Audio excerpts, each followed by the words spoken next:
Whether you're a student, an employer, or an employee, or even an athlete, we've all experienced the extreme frustration of putting things off until the very last minute. We all know what we need to do to change our lives.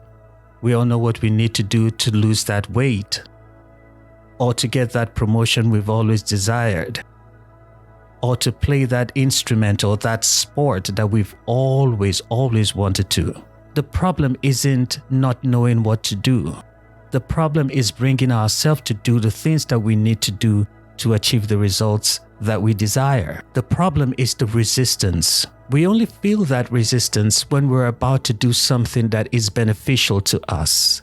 We only feel that resistance when we're about to do something that can positively transform our lives.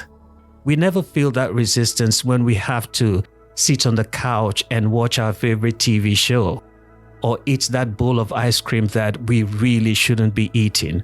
At those times, we never feel that resistance.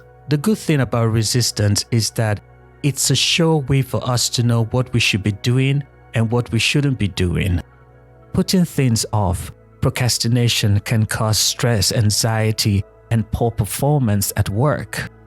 But why do we procrastinate in the first place? One of the reasons why we procrastinate is because sometimes we have a tendency to overestimate our abilities and underestimate the amount of work that goes into completing a task, especially a task that we're not familiar with, and then we get overwhelmed. When we are confident in our abilities to undertake and complete a task, procrastination is greatly reduced. Procrastination can also be a form of self-sabotage. When we're not confident in our abilities to complete a task, we tend to push it forward so that we do not risk failure.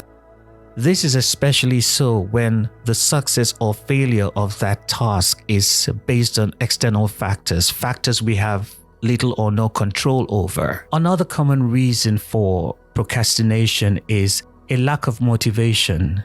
It is very difficult to embark on a task when we do not understand why or what the task is actually about. We do not understand the reason for that particular task. Procrastination can also be due to poor time management. When we do not know how to plan or how to prioritize our task, we tend to push things forward. So how do we overcome procrastination? It is one of the biggest stumbling blocks to growth, but there's a way we can overcome it.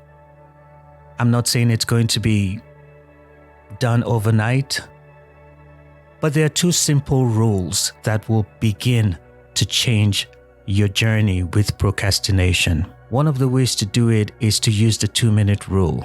Davidallen in his book said, if it takes 2 minutes to do it now.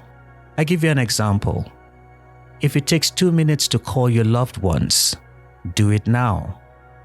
It will probably take you longer than 2 minutes to write that down on your to-do list, so do it now. Another 2-minute rule is from James Clear.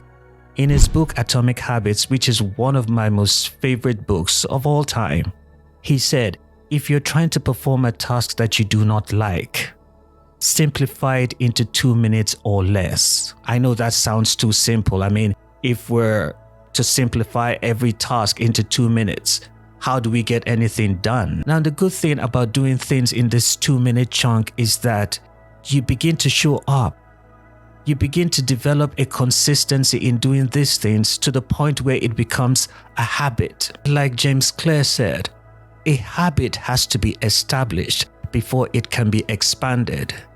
You have to be able to lift 1 kg weight before you can lift 2 kg, and then 3 kg and 4 kg, and on and on.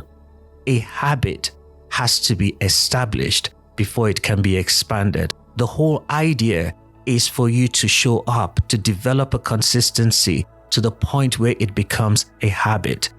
The 2-minute rule has been an absolute game changer for me. I'll probably explain that in subsequent videos. If you have found any value in this video, please leave a comment and don't forget to subscribe, like, and hit the notification button. And I'll see you on the next video.